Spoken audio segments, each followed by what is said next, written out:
Hello, in this video I'm gonna show you how to check cleaning schedule on a ROBOROCK Saros 10R.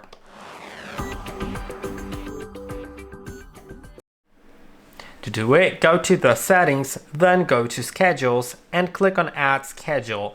Now select the start time of the schedule. Let's say it's in the noon, or let's do 12:30. Repetition can be set to once, so it'll only happen when you enable that schedule on the nearest time available, on the nearest time possible, or every day, on all weekdays, or on all weekends, or custom. When you set it to custom, you can select the days. Let's say Monday, Wednesday, Friday. Okay.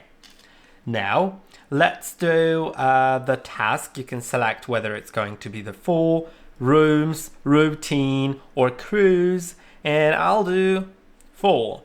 You can change the cleaning mode to vacuum followed by mop, vacuum and mop, mop or vacuum, as well as custom, I believe. Yeah, you can also customize for each room or not. You actually cannot do that in this mode, but let's do it for let's do mopping. You can change the water flow, cleaning count, and route. Now let's approve it, and now that schedule is set. I hope that this video was helpful. Don't forget to like and subscribe, and I'll see you in the next one.